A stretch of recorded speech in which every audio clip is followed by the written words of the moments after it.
Comme vous le savez, depuis janvier 2018, j'ai commencé une petite chaîne YouTube où je critique régulièrement des mangas et des animés. Et comme vous pouvez vous en douter, c'est un sujet qui me tient beaucoup à cœur. Et récemment, la saison de printemps 2018 a commencé, avec de nouveaux arrivants sur le marché de l'animation. Et je me suis presque tout tapé pour vous servir sur un panneau d'argent le top 3 des meilleurs animés qui vont commencer. Salut à tous, c'est Chauve Burlesque, et aujourd'hui je vous présente le premier épisode de Triumvirat. A la base je devais vlogger la Jump and Touch, mais bon c'était pas top donc ça valait pas vraiment le coup, désolé.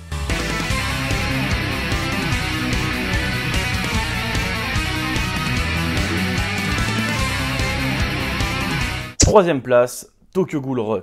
Ah, Tokyo Ghoul. J'aime bien cette licence. En fait, j'ai découvert d'une façon assez particulière. Je me suis littéralement tapé tout le manga 3 fois d'affilée en une semaine. Est-ce qu'on peut dire qu'à l'époque j'étais un gros fanboy? Sans doute, oui. Mais du coup, quand j'ai vu la version animée, j'étais quand même pas mal déçu. Il y avait des passages assez foireux en termes d'animation, un opening que je ne peux plus entendre car je le déteste, et une fin un peu boiteuse au final. Ça m'avait entre guillemets un peu lâché de la série, du coup j'ai pas continué à lire Tokyo Ghoul Re. Ainsi j'en attends quand même beaucoup de cet animé, parce que justement j'ai envie de connaître la suite de l'histoire. Et j'étais pas déçu hein. Bon, j'avais quand même lu les 2 premiers scans, et pour le moment c'est cool, l'animé respecte bien le début. Mais il y a quand même des trucs qui vont pas. Mais bon, on va quand même commencer sur ce qui est très bon. L'éclairage est vraiment bien géré. Vraiment, clairement, c'est un des meilleurs points de l'animation. Du coup, l'animation en elle-même est cool. L'ambiance de ville corrompue, pourrie, tout ce que vous voulez, est vraiment bien faite. C'est vrai, ça transparaît vraiment bien dans l'animé. Mais bon, dans l'histoire, on va suivre une unité de quinques. Bon, désolé si je le prononce mal. Mais en gros, c'est des êtres vivants mi-humains, mi-ghouls. Ils ont justement été créés pour combattre les ghouls. Sauf que comme toute unité, il y a une hiérarchie.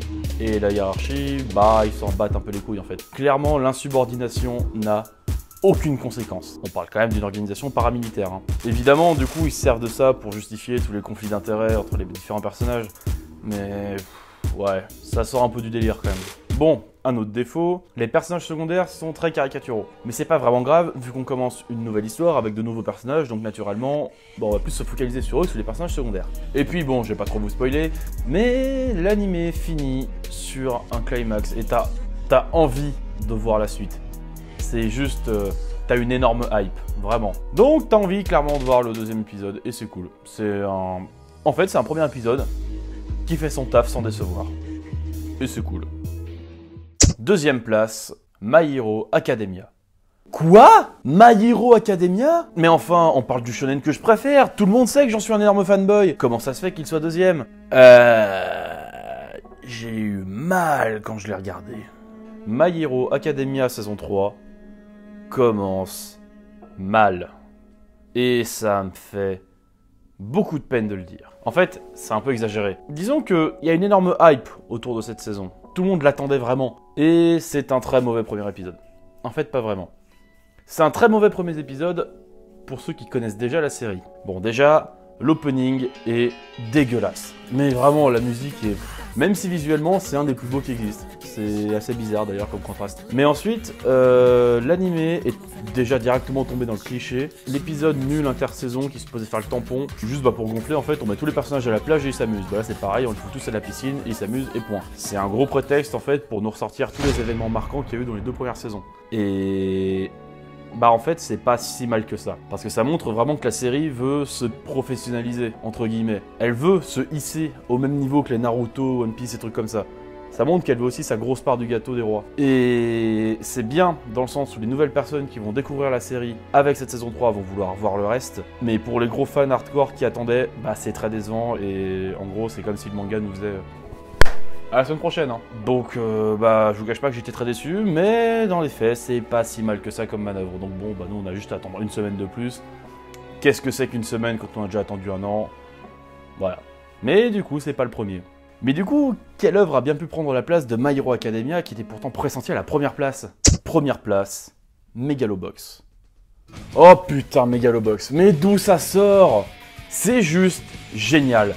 Une grosse partie de la communication qui a été faite autour de Megalobox est basée sur le fait qu'il sort pour les 50 ans de Ashita no Joe. C'est un des plus vieux mangas de sport existants. On peut même plus parler de monument du manga en fait. Là, c'est littéralement une des 7 merveilles du monde. Du coup, forcément, les gens avaient beaucoup d'attentes envers cet animé, cette nouvelle licence. Je ne vous cache pas d'ailleurs que j'ai trouvé ça très louche qu'une nouvelle licence se repose à ce point sur un manga connu. Je me suis dit, ah putain, ça reste quand même de pas être vraiment tip top. Et putain, mes préjugés tu les enfonçais bien profond et ça tournait à gauche. C'était vraiment genre... C'était génial. C'est simple, on sent tout l'honneur qui est fait à la vieille animation japonaise, l'ancienne animation.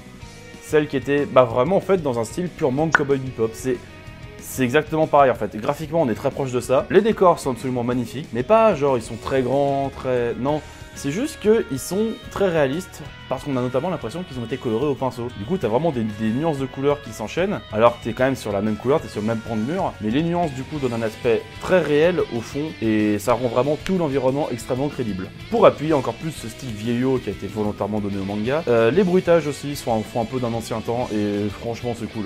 Parce qu'une fois que t'es mis dans l'ambiance, c'est... Et en parlant de mettre dans l'ambiance, l'opening est oubliable, certes. Mais l'opening est juste là en fait pour nous mettre dans le bain. Moi vraiment au début j'ai trouvé l'opening nul, mais j'ai quand même resté parce que justement ça m'a mis dans l'ambiance, ancré les pieds dans le monde de l'animé et j'ai pas bougé de mon fauteuil pendant plus d'1 minute. Et c'était bon putain. Les personnages principaux sont charismatiques avec des designs quand même assez originaux. Même les personnages secondaires sont attachants, il y a que les figurants qui font leur conneries dans leur coin, ça on s'en fout. Mais même les personnages secondaires sont bien travaillés et on sent qu'ils vont avoir de l'importance plus tard. Et c'est beau. C'est juste, c'est la meilleure chose. C'est même ce manga-là qui m'a motivé à faire cette chronique. Pour vous dire à quel point ce truc m'a scotché. Même les noms de ring des personnages, parce que oui, c'est un manga de boxe, même leurs noms de ring sont pas vraiment dans le cliché. Le personnage principal, par exemple, c'est Junk Dog. Et c'est assez cool quand on sait qu'en plus, une bonne partie de l'élément perturbateur de ce premier épisode est basée sur le fait que le héros aime bien se moquer des autres en disant qu'il n'est en fait qu'un simple chien errant. Donc même ça, c'est subtil, c'est bien trouvé et c'est cool, c'est vraiment une œuvre d'art, ça va être un putain de chef-d'œuvre. En tout cas, c'est comme ça que je le ressens. Ça va être génial. Et c'est clairement l'animé que je vais le plus suivre cette saison parce que vraiment, putain, ça promet que du lourd. Et en plus, vous connaissez mon amour pour la bonne musique, bah là, clairement, l'épisode 1 finit sur quelque chose, je vais pas vous le spoiler évidemment, mais la musique qui l'accompagne, j'ai massacré le bouton épisode 2 de mon lecteur en sachant très bien que ce truc arrive dans une semaine. Donc non seulement j'étais un peu déçu, et j'étais quand même vraiment sur ma faim, car t'as vraiment envie de voir la suite. Mais clairement, pour moi, ça va être le gros numéro à suivre pendant toute la saison. Du coup, j'espère quand même que ce nouveau format vous aura plu. Si c'est le cas, je vous en sortirai des nouveaux, je pense du coup une fois tous les 3 mois, dès qu'il y aura une nouvelle saison. Ça pourra vous permettre de découvrir de nouveaux trucs, et moi ça va aussi me chauffer pour moi justement me forcer à découvrir d'autres choses pour alimenter la chronique. En attendant, je vous fais une bise de revue en pile d'amour viril, ayez une bonne vie, et à la prochaine tout le monde.